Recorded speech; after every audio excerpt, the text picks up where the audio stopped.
My fellow Americans, tonight I am speaking to you because there is a growing humanitarian and security crisis at our southern border. Every day, Customs and Border Patrol agents encounter thousands of illegal immigrants trying to enter our country.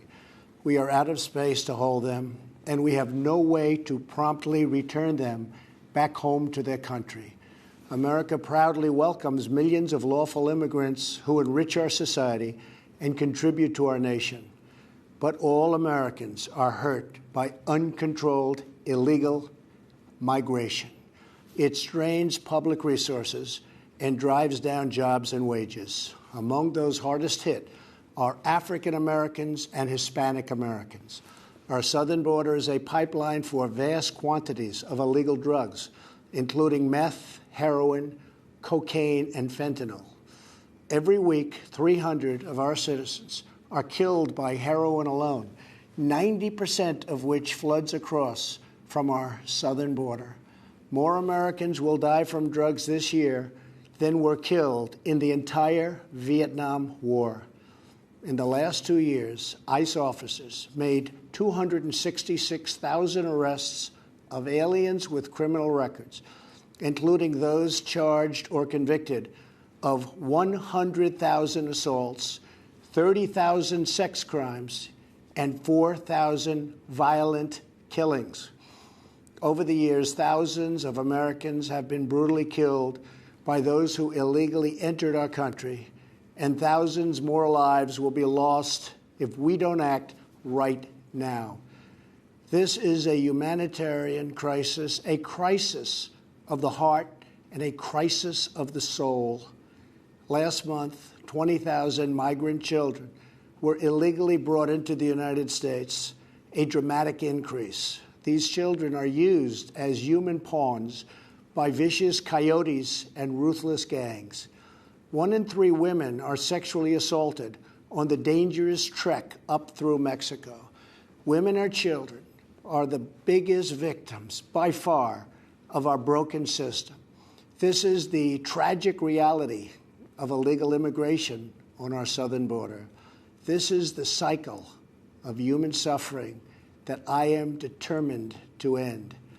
My administration has presented Congress with a detailed proposal to secure the border and stop the criminal gangs, drug smugglers, and human traffickers.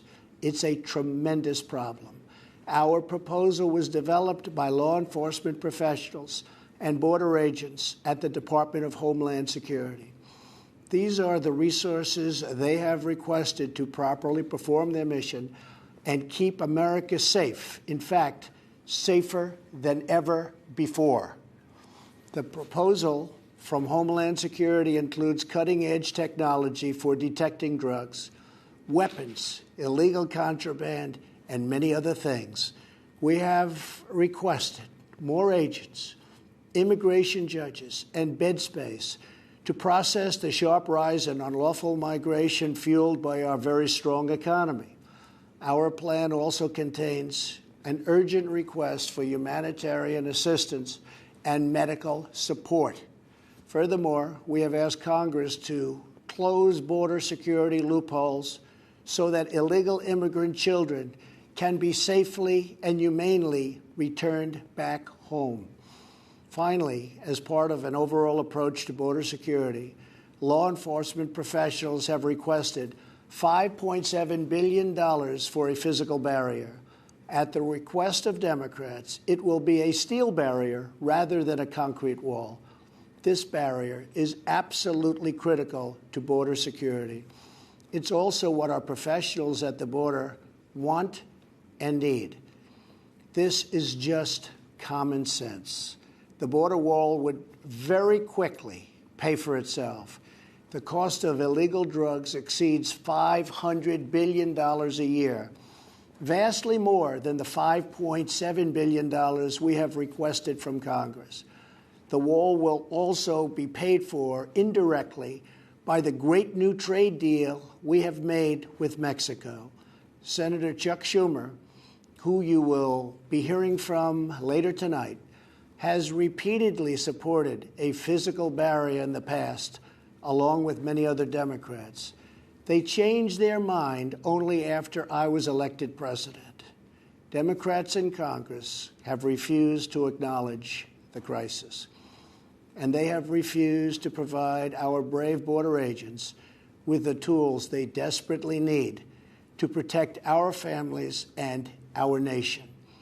The federal government remains shut down for one reason, and one reason only, because Democrats will not fund border security. My administration is doing everything in our power to help those impacted by the situation. But the only solution is for Democrats to pass a spending bill that defends our borders and reopens the government. This situation could be solved in a 45-minute meeting. I have invited congressional leadership to the White House tomorrow to get this done. Hopefully, we can rise above partisan politics in order to support national security. Some have suggested a barrier is immoral. Then why do wealthy politicians build walls, fences, and gates around their homes? They don't build walls because they hate the people on the outside, but because they love the people on the inside. The only thing that is immoral is the politicians to do nothing and continue to allow more innocent people to be so horribly victimized. America's heart broke the day after Christmas when a young police officer in California was savagely murdered in cold blood by an illegal alien who just came across the border. The life of an American hero was stolen by someone who had no right to be in our country. Day after day, precious lives are cut short by those who have violated our borders. In California, an Air Force veteran was raped, murdered, and beaten to death with a hammer by an illegal alien with a long criminal history.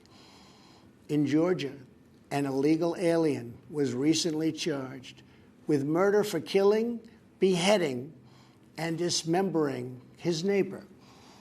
In Maryland, MS-13 gang members who arrived in the United States as unaccompanied minors were arrested and charged last year after viciously stabbing and beating a 16-year-old girl.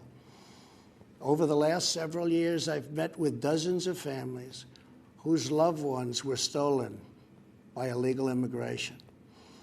I've held the hands of the weeping mothers and embraced the grief-stricken fathers. So sad, so terrible. I will never forget the pain in their eyes, the tremble in their voices, and the sadness gripping their souls.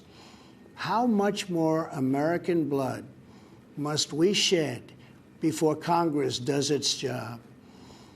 To those who refuse to compromise in the name of border security, I would ask, imagine if it was your child, your husband, or your wife whose life was so cruelly shattered and totally broken.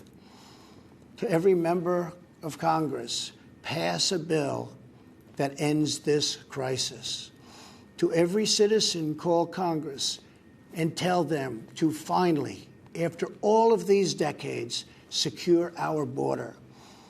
This is a choice between right and wrong, justice and injustice.